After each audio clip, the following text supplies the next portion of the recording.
sinal da Santa Cruz, livra-nos Deus nosso Senhor dos nossos inimigos, em nome do Pai e do Filho e do Espírito Santo. Amém. A cruz sagrada seja minha luz, não seja o dragão meu guia. Retira-te, Satanás, nunca me aconselhes coisas vãs, é mal que tu me ofereces, bebe tu mesmo os teus venenos. São Miguel Arcanjo, defendei-nos no combate, sendo o nosso refúgio contra as maldades e as ciladas do demônio. Ordem-lhe Deus instantemente vos pedimos, e vós, príncipe da milícia celeste, pelo divino poder, precipitai no inferno a Satanás e a todos os espíritos malignos que andam pelo mundo, para perder as almas. Amém. Santo anjo do Senhor, meu zeloso guardador, se a ti me confiou a piedade divina, sempre me rege, me guarda, me governa, me ilumine. Amém. Bendigamos ao Senhor, demos graças a Deus. Giovânia, seja bem-vinda. Deus te abençoe. Marco Barros, Ronaldo, também seja bem-vindo. Vamos começar a nossa aula de catecismo nesta terça-feira, dia 29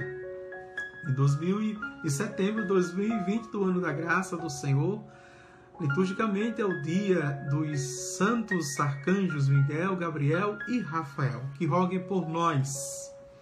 Vamos avante, número 376. Pela irradiação desta graça, todas as dimensões da vida do homem eram fortalecidas, enquanto permanecesse na intimidade divina. O homem não devia nem morrer, nem sofrer. Vejam, é a primeira afirmação que no estado de graça que o homem foi criado, ou seja, a humanidade, não é? Que o homem vem de humus, que dá origem a homem, ao humano, e a humanidade, a humildade também, diz que nós não deveríamos morrer nem sofrer, portanto. É o Gênesis, capítulo 2, versículo 17, depois capítulo 3, versículo 19. E também, quando fala do sofrimento, Gênesis, capítulo 3, versículo 16. Vejam, a harmonia interior da pessoa humana, a harmonia entre o homem e a mulher. Gênesis, capítulo 2, versículo 25. Porque estado de perfeição, estado de santidade. Não havia pecado, não havia maldade, não havia malícia, não havia, veja, o amor, até mesmo amores estragados, de segunda intenções, não havia. Então, havia harmonia entre o homem e a mulher. Dentro da igualdade, como nós vimos, trazia na alma a imagem de Deus, de ser pessoa, de ser humano. E veja, a igualdade da raça, da pessoa humana, mas a distinção, não é? Biológica, fisiológica, de ser homem, de ser mulher. E finalmente, a harmonia entre o principal casal e toda a criação constituíam o estado denominado justiça original. Veja o nome que o catecismo dá, não é? O estado denominado justiça original. De saber que nas distinções das criações, o mundo invisível angelical, o mundo visível material, o mundano e o humano. E se entender que na criação humana está a síntese, o resumo,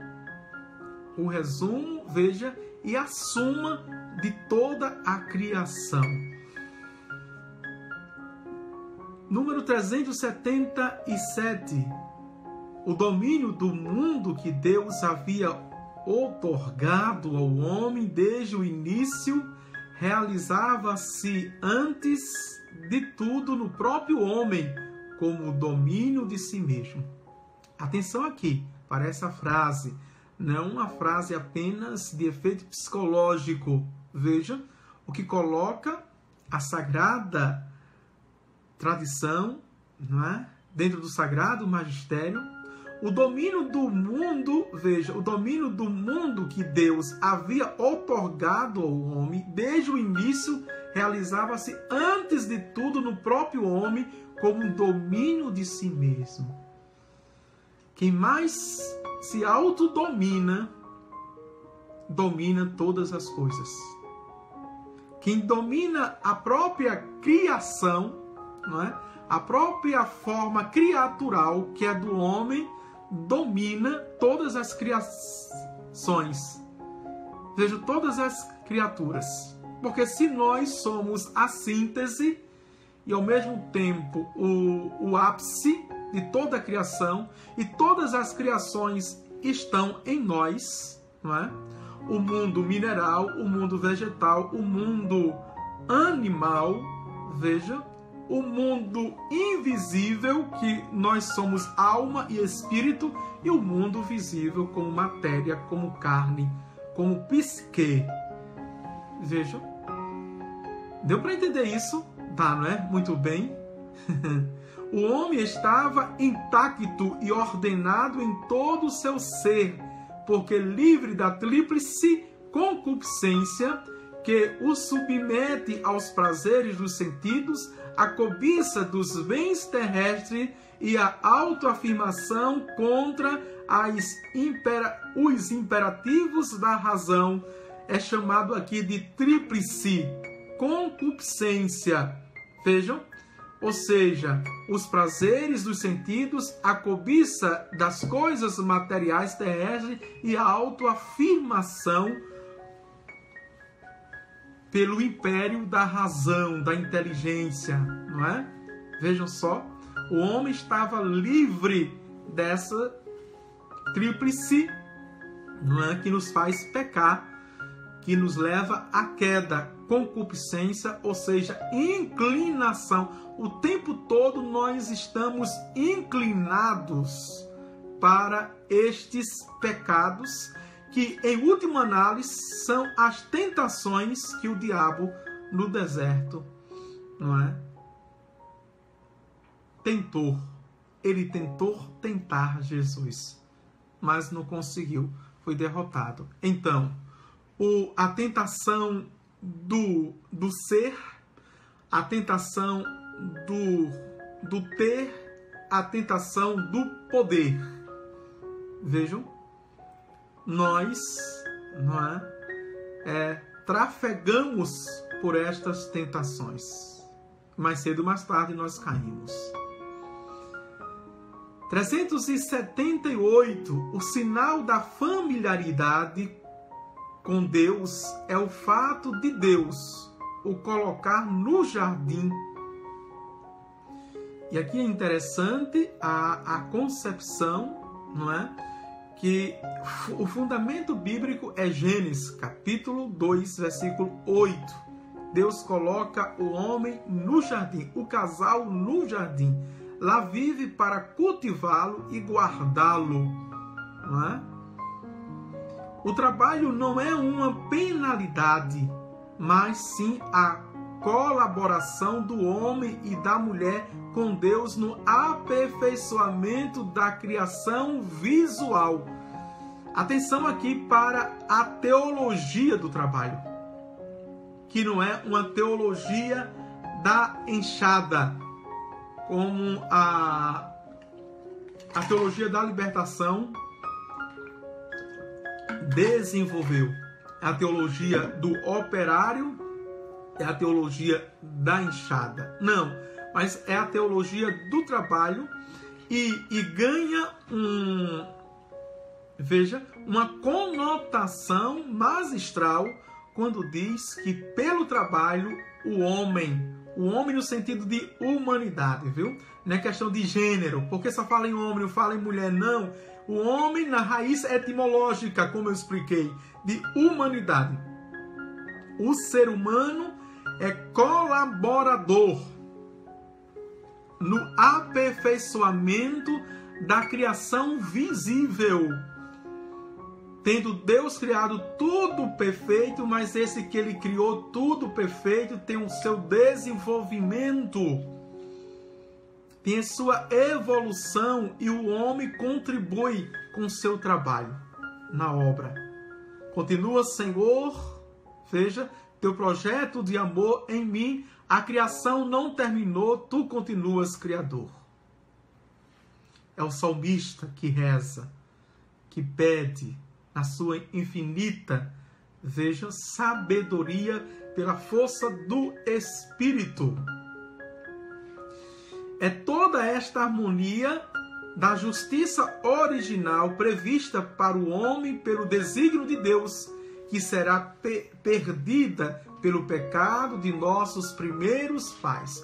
Guarde esta expressão, como que esta frase, justiça original de Deus, não é? Ou seja, a justiça das origens, mas não como punição, como castigo, mas é prêmio, viu?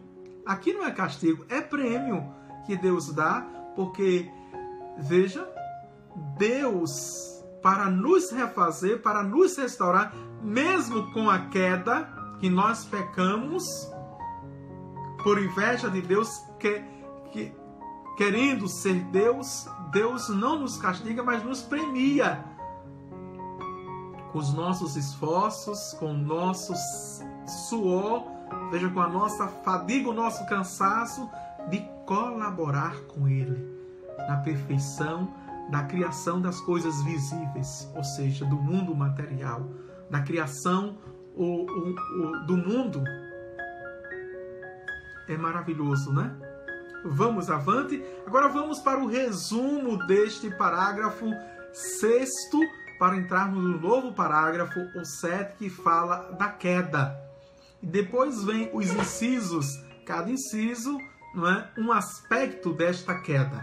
Vamos avante. 380. Pai Santo, criastes o homem e a mulher à vossa imagem e lhes confiastes todo o universo, para que, servindo a vós, seu Criador, dominasse toda a criatura. É a oração eucarística quarta. Veja, oração eucarística quarta tem justamente esta oração, qual eu já falei, não é? 381. O homem é predestinado a reproduzir a imagem do Filho de Deus feito homem, imagem do Deus invisível. Colossenses capítulo 1, versículo 15, a fim de que Cristo seja o primogênito de uma multidão de irmãos e de irmãs. E aqui Efésios, não é, que nós vemos, e está também na Gaudium et Spes. Nós vemos em Efésios, capítulo 1, versículo de 3 a 6, depois Romanos, capítulo 8, versículo 29. E vamos para a Gaudium et Spes, ver somente um número 14, depois deste número aqui, 382. O homem é corpore et anima unus, como nós vimos, uno de corpo e alma. A doutrina da fé afirma que a alma espiritual e imortal é criada diretamente por Deus. Então, quando nós vimos esse aspecto, nós lemos já este número 14 da Gaudium et Spes, não é? Alegria da esperança, ou esperança alegre. Vamos avante. 383. Deus não criou o homem solitário. Desde o início, Deus os criou varão e mulher. Vemos isso no Gênesis capítulo 1, versículo 27. Esta união constituiu a primeira forma de comunhão de pessoas. Vejam, a primeira forma de comunhão de pessoas. Como tem na Gaudium et Spes, número 12, 4. O número 384 diz: justiça originais do homem e da mulher antes do pecado, da amizade deles com Deus, adivinha a felicidade da existência deles no paraíso. Certo? E aqui é interessante, não é? No número 383, não é? A primeira forma de comunhão de pessoas está justamente na distinção delas. Homem, varão e mulher, Deus os criou. E aqui não é cara metade, pela metade, como o próprio catecismo evidenciou, não é? Mas é plenitude, é completude nesta amplitude que é o ser humano. Ou seja, a pessoa humana, não é? Nessa distinção não se diminui, mas se completa. E a comunhão aqui, comum união, mesmo nas diferenças, vejam, não nas indiferenças. Por isso que o magistério, a sagrada tradição, a Sagrada Escritura nunca vai na lógica sempre dos iguais, não é? Dos padrões, não. Cada criação existe nela o seu timbre, existe nela, veja, existe a sua identidade, originalidade, o que cada uma pode oferecer no seu particular para o universal, para o todos. E para todos, vejam, para a salvação de todos. Cada um dá o seu contributo. E nós, na criação humana, né? Repito, existe a síntese de tudo. Está em nós, no ser humano. Não podemos nos esquecer isto. E o capítulo, e o número 384 diz que o princípio de felicidade, vejam, na existência está aonde? Na amizade do homem com Deus. Não está no lugar geográfico, no espaço territorial do jardim. Ah, porque está no jardim, está no céu. Porque não tem pessoas que pensam assim, não é? Não, se eu morasse em tal cidade, se eu morasse em tal casa, se eu fosse de tal família, seria o céu. Não, o casal estava no paraíso, chamado Éden, mas só era feliz, existencialmente falando, porque tinha amizade com Deus. Não importa onde você esteja, felicidade não é um princípio, vejam, que o mundo prega, essa criação prega, né? De longevidade, de bem-estar, de qualidade de vida, de comodidade, de sustentabilidade, todas as palavras novas criadas pelo mundo para expressar, não é, a felicidade, mas não está em nada disso. A felicidade está em cada vez mais de construirmos amizade com Deus, de sermos amigos de Deus. Aqui está a felicidade. Ou a gente entende isso, ou a gente admite isso, não é? Ou a gente vai, veja, dar volta no próprio eixo, em torno do próprio eixo, e passar anos e anos para chegar na terra prometida que jorra leite e mel. E mesmo aí não está a felicidade, porque a felicidade está em fazermos a vontade de Deus, entendermos os desígnios de Deus e de aceitá-lo. A felicidade é Deus, está em Deus.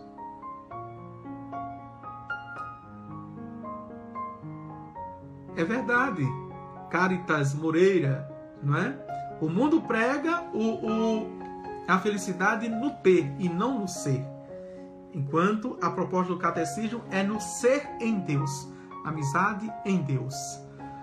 Avante, vamos para o 7º e último parágrafo desse capítulo, não é? É o capítulo, deixa-me ver, o capítulo 1º, para entrarmos no capítulo 2º. E tem como a queda, certo? Depois vamos ver os incisos. Número 385, diz assim, desse parágrafo: Deus é infinitamente bom e todas as suas obras são boas. É a primeira frase, a primeira afirmação, o primeiro imperativo. Deus é infinitamente bom e todas as suas obras são boas. Tudo o que ele criou no primeiro dia, no segundo dia, no terceiro dia, no quarto dia, no quinto dia, no sexto dia, ele viu que tudo era bom. Todavia, ninguém escapa à experiência do sofrimento, dos males existentes na natureza, que aparecem ligados às limitações próprias das criaturas e, sobretudo, a questão do mal moral. De onde vem o mal? O catecismo já perguntou e respondeu.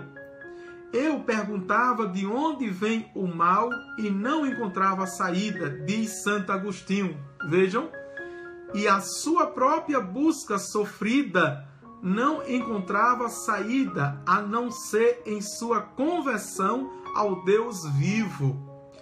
Pois o mistério da iniquidade, diz São Paulo, em 2 Tessalonicenses capítulo 2, versículo 7, só se explica à luz do mistério da piedade. Atenção, o mistério da iniquidade só se explica pelo mistério da piedade de Deus. A revelação do amor divino em Cristo manifestou ao mesmo tempo a extensão do mal e a superabundância da graça. Por isso que a expressão, não é, condigna de São Paulo é: aonde o pecado abundou, a graça superabundou.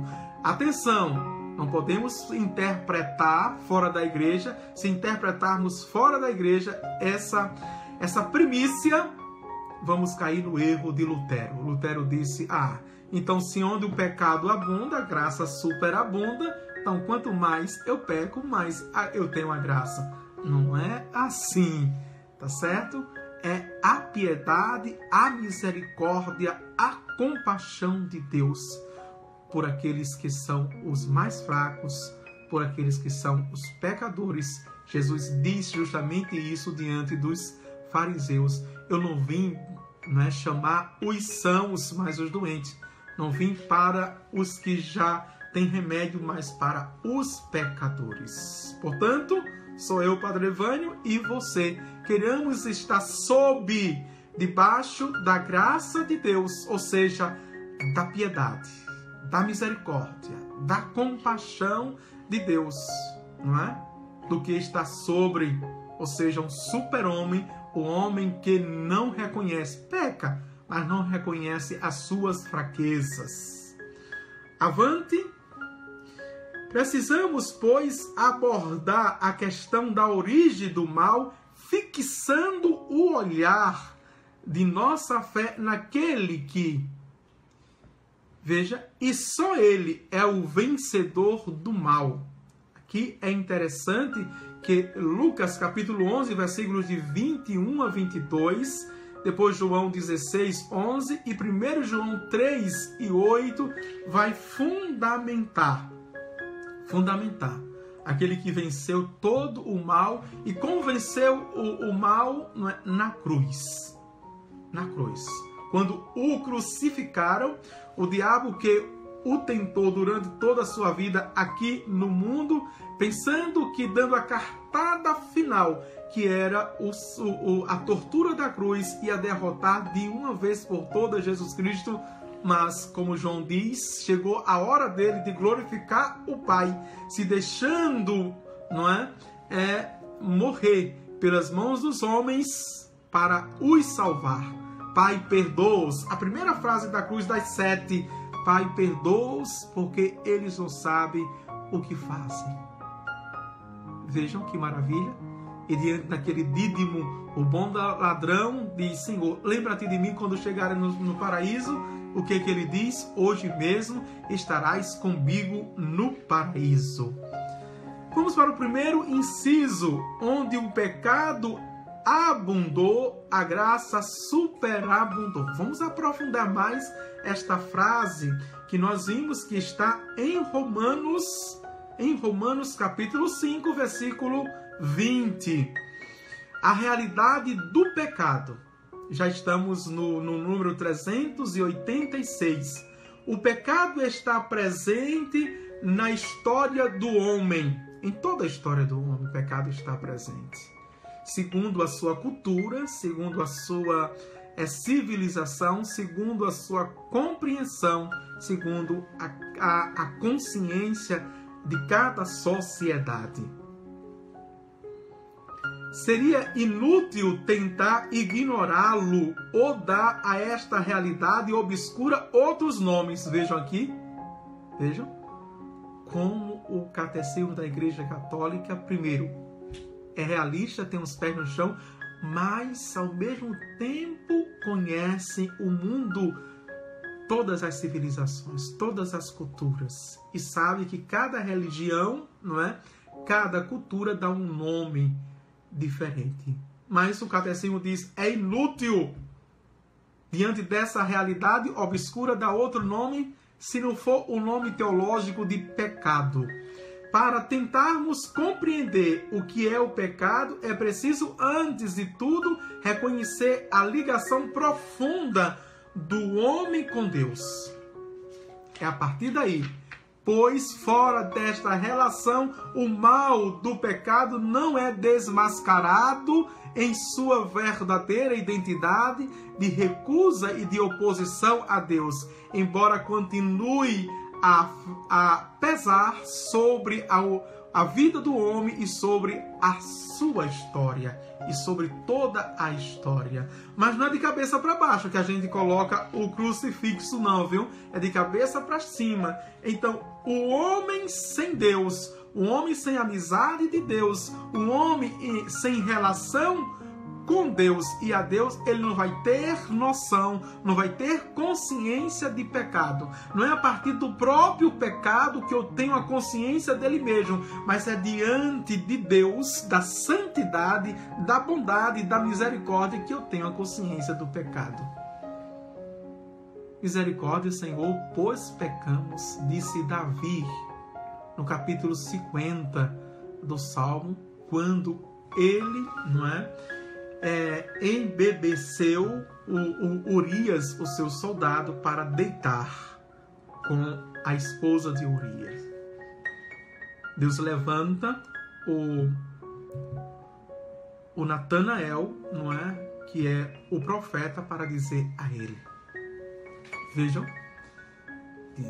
Então, quem não fez a experiência do amor de Deus, quem não fez a experiência da amizade com Deus, quem não fez a experiência da união com Deus, não pode jamais. Vai errar, vai se equivocar, vejam, vai pecar, vai se distanciar, mas não tem esta ideia, esta noção, não é? Que feriu o coração de Deus. Assim, quando nós vamos à confissão, depois da confissão, o padre pede, reze o ato de contrição, e nós dizemos justamente isso. Meu Deus, veja, meu Deus, eu me arrependo de todo o coração de vos ter ofendido, porque sois tão bom e amável. Prometo com vossa graça nunca mais pecar. Meu Jesus, misericórdia. Mas feriu o coração de Deus. Talvez você pecou e não tinha nem a noção, nem a consciência de Deus. Mas todos os pecados contra as criações, sejam invisíveis, não é? Seja visíveis do mundo, e contra nós mesmos, contra, portanto, a raça humana, a pessoa humana, é ferir diretamente o coração do Criador. Dá para entender isso? o coração do Criador. Eu firo primeiramente o coração do Criador. 387. A realidade do pecado é mais particularmente a do pecado das origens. Vejam, só se entende à luz da revelação divina. Sem o conhecimento de Deus que ela nos dá, não se pode reconhecer com clareza o pecado. E somos tentados a explicá-lo unicamente como uma falta de crescimento, como uma fraqueza psicológica, como um erro, a sequência necessária de uma estrutura social inadequada, etc. Somente à luz do desígnio de Deus sobre o homem compreende-se que o pecado é um abuso da liberdade que Deus dá às pessoas criadas para que possam amá-lo e amar-se mutuamente. Que maravilha esse número, né? O 387. Vejam. Por isso que toda a teologia, qual foi a primeira teologia que nós vimos? Da Santíssima Trindade. Pai, Filho e Espírito Santo. Vimos toda a compreensão e desenvolvimento agostiniano, ou seja, Santo Agostinho, que o Pai é o eterno amante, o Filho o eterno amado, o Espírito Santo é o amor, que no envolvimento numa dança chamada de pericose, não é? Acontece a união, não é? Hipostática entre as três pessoas e um só Deus, uma só natureza. Depois dessa teologia da Santíssima Trindade, fizemos caminho para a teologia da criação. Entendermos as distinções das criações, as três criações, que é o mesmo Deus e que criou tudo bom, não é? Moralmente falando, e para chegar à queda, não é? Como a entrada do pecado.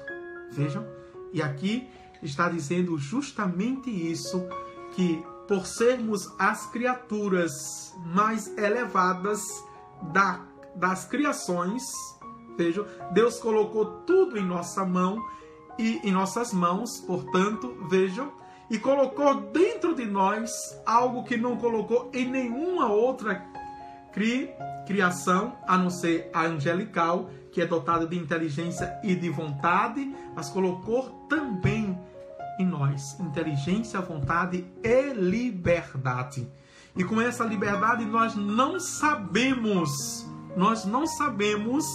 vejam, nós não sabemos amar as coisas criadas, as pessoas criadas e amar até mesmo Deus dentro da nossa liberdade. Deus não nos deu liberdade para sermos egoístas. Deus não deu liberdade para sermos egóico, individualista, para pensarmos sempre no nosso ego, eu. Não, mas sempre o nós. Não a mim, mas aos outros. Os outros sempre fora de nós. O contrário do egoísta é o altruísta. É o que está para fora de nós. Certo? Francisca, desde de manhã, né? Nós estamos, aliás, desde de ontem, no Instagram e na minha página. E a partir também de hoje, o curso de Bíblia já foi transmitido pelo Instagram, já está gravado no Instagram também. E agora o de Catecismo, Francisca. Vamos dar continuidade. Estamos, portanto, na página 110 e o número, não é, 388. Agora, o subtema desse primeiro inciso, do 7º parágrafo, que tem o tema como a queda, é o pecado original, uma verdade essencial da fé. Já é dogma. Existe o pecado original, todas as pessoas nascem com este pecado, já é dogma de fé. E quem não acredita é anátema, ou seja, é um herege, portanto, está em excomunhão. fora da igreja. Vamos avante. Com o progresso da revelação é esclarecida também a realidade do pecado. Embora o povo de Deus do Antigo Testamento tenha conhecido a dor da condição humana à luz da história da queda narrada no Gênesis, não era capaz de entender o significado último desta história, que só se manifesta plenamente à luz. Atenção! Da morte e ressurreição de Jesus Cristo. Ele é a plenitude dos tempos. Ele é a resposta mais autêntica do Pai para toda a humanidade e no percurso de toda a economia da salvação. Não é? Nós vemos isso em Romanos capítulo 5, versículos de 12 a 21. O próprio apóstolo Paulo diz isso. É a consciência, é a cristologia dentro da teologia do santo apóstolo Paulo. É preciso conhecer a Cristo como fonte da graça para conhecer Adão como fonte do pecado. Veja, sempre a partir de Deus, sempre a partir da fonte. É preciso conhecer como nós vamos entender o pecado a partir do que? Da união com Deus. Nós entendemos o que é pecado, certo? Vamos entender a queda de Adão a partir do novo Adão, que é Jesus Cristo. Sem isso não podemos entender. É o Espírito Paráclito, enviado por Cristo ressuscitado, que veio estabelecer a culpabilidade do mundo a respeito do pecado. Vejam, a força do Espírito. Por isso que o homem não apenas espiritual, mas espirituado, cheio do Espírito Santo, é que tem essa consciência como que uma única missão do Espírito de santificar, mas como o Espírito nos santifica, nos levando ao coração de Jesus, que o coração de Jesus é um oceano de misericórdia, de amor, como ele chama. A imagem mais antiga do Sagrado Coração de Jesus, ele com as marcas da crucifixão, ressuscitado, apontando para o seu coração e dizendo: vinde a mim todos vós que estáis cansado, fatigado, que eu vos aliviarei. Tudo isso forma de pecado. Vinde a mim, pecador, para se refazer no seu coração, para se restaurar, para se redimir, para se converter e sair, não apenas novo, renovado, mas sair de fato, não é? Como um novo homem, uma nova mulher, porque o velho homem e a velha mulher já ficou sepultado no coração de Jesus. Amém? Vale um amém, não é? João capítulo 16, versículo 8. Ao revelar aquele que é o Redentor do mundo, revela também todas as coisas. O Espírito Santo.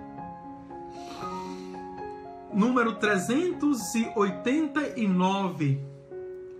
A doutrina do pecado original é, por assim dizer, o reverso da boa notícia de que Jesus é o Salvador de todos os homens, de que todos têm necessidade da salvação e de que a salvação é oferecida a todos graças a Cristo. A igreja que tem o senso, veja, de Cristo,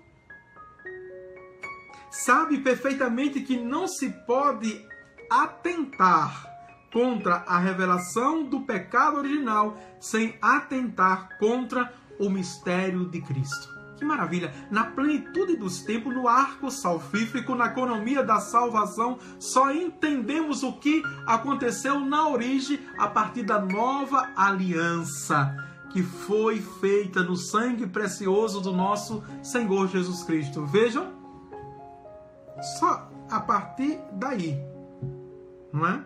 E quem vai justificar isso é o apóstolo Paulo falando à comunidade de Coríntios, 1 Coríntios capítulo 2, versículo 16. E o segundo subtema desse primeiro inciso, né, diz: para ler o relato da queda, precisamos, vamos lá, não é?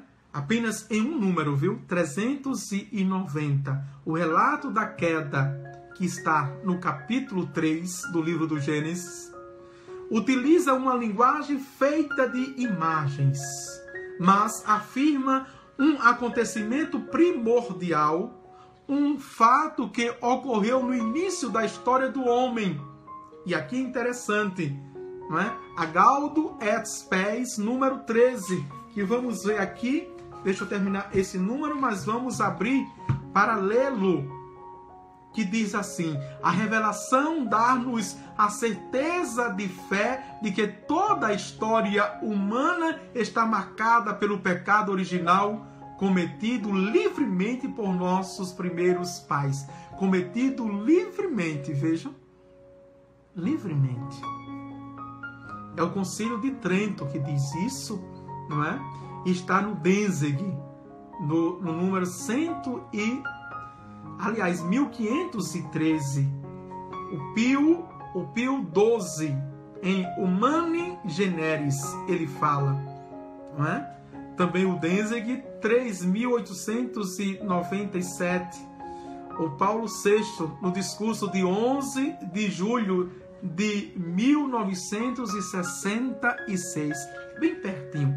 Vamos ver agora na Gaudium et Spes, não é? Número 13. Ontem nós lemos o número 14, hoje vamos ler o número 13, que fala da dignidade da pessoa, mas fala do pecado. Vamos ver todo esse número aqui que fala do pecado. Depois eu quero ver aquele número, né, o 1500, que fala do Concílio Vaticano, aliás, do Concílio de Trento. Estabelecido por Deus no estado de santidade, o homem, seduzido pelo maligno, logo no começo da sua história, abusou da própria liberdade, levantando-se contra Deus e desejando alcançar o seu fim fora dele. Tendo conhecido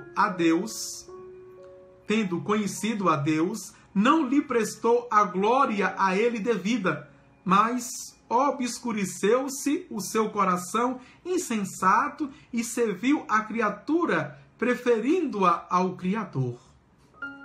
Quem diz isso é o apóstolo Paulo, a comunidade de Roma, não é? Carta aos Romanos, capítulo 1, versículo de 21 a 25. Vejam, vamos dar continuidade. E isto que a revelação divina nos dá a conhecer. Concorda com os dados da experiência quando o homem olha para dentro do próprio coração, descobre-se inclinado também para o mal e imerso em muitos males que ele não pode provir de seu Criador, que é bom, muitas vezes recusando reconhecer Deus como seu princípio, perturba também a devida orientação para o fim último e, ao mesmo tempo, toda a sua ordenação para si mesmo, para os demais homens e todas as coisas criadas. O homem encontra-se, pois, dividido em si mesmo, e assim toda a sua vida humana, quer singular, quer coletiva, apresenta-se como uma luta dramática entre o bem e o mal, entre a luz e as trevas. Mas o homem descobre-se incapaz de repelir por si mesmo as arremetidas do inimigo. Cada um sente-se como que preso com cadeias, mas o Senhor em pessoa veio para libertar e fortalecer o homem, renovando-o interiormente e lançando fora o príncipe deste mundo. João 12:31, que o mantinha na servidão do pecado. João capítulo 8, versículo 34, porque o pecado diminui o homem impedindo de atingir a sua plenitude e a sua plena realização. Veja, o pecado é o maior inimigo de Deus e inimigo do homem. À luz desta revelação, os homens encontram ao mesmo tempo a sua explicação última na sublime vocação e na profunda miséria que experimentam em si mesmo. Por minha culpa, minha tão grande culpa. O reconhecimento dos pecados é a melhor forma, a confissão é a melhor maneira de voltarmos à graça de Deus, estarmos diante da sua plenitude. Vamos agora para o Concílio de Trento, o número aqui neste livro, o Danzig. Nós vimos neste aqui que tem os documentos do Concílio Vaticano II, e este aqui tem todos os livros da história da Igreja, dos papas e dos concílios. Vamos para 1513. O que diz o número 1513, que fala também aqui, decreto sobre o pecado original, foi a segunda sessão do Concílio de Trento, no dia 17 de junho de 1546. Que beleza, né? Que tesouro da Igreja! Eu estou aqui com um documento de 1546. Vejam, datado historicamente. Se alguém afirma que este pecado de Adão, que é um só, quanto à origem e a todo transmitido por propagação, não por imitação, pertence a cada um como próprio, pode ser tirado com as forças da natureza humana ou com outro remédio que não os méritos do único mediador, como nosso Senhor Jesus Cristo, que nos reconciliou com Deus no seu sangue, tornado por nós justiça, santificação e redenção, ou nega que este mérito de Jesus Cristo é aplicado tanto aos adultos como às crianças, mediante o sacramento do batismo, devidamente administrado segundo a maneira da Igreja, seja anátema. Vejam, seja anátema, porque não há outro nome dado aos homens debaixo do céu pelo qual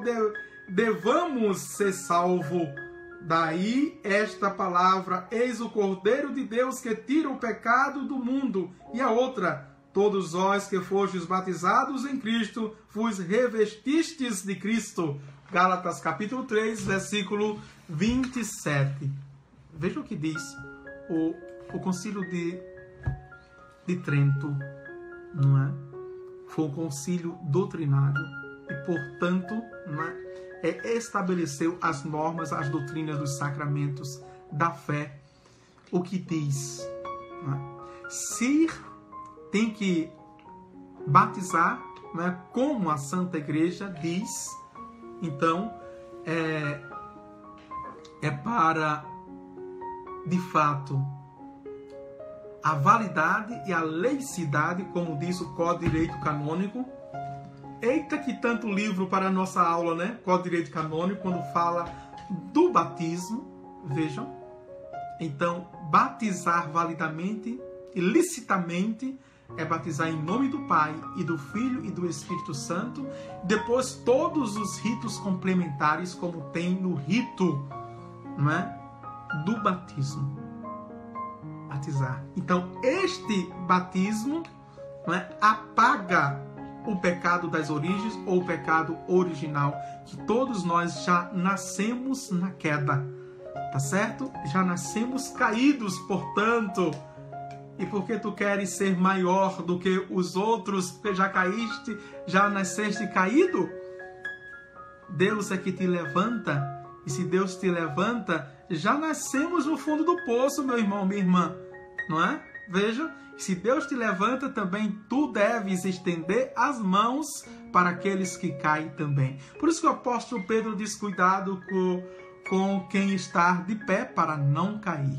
Não podemos zombar, não podemos mangar, não podemos caçoar das pessoas que se atropelam em muitos escândalos, né? Não podemos, mas coloquemos como ditado geral diz, coloquemos as nossas barbas de molhos, né? E procuremos nos converter, ou seja, se converter é voltar para Deus e clamar misericórdia.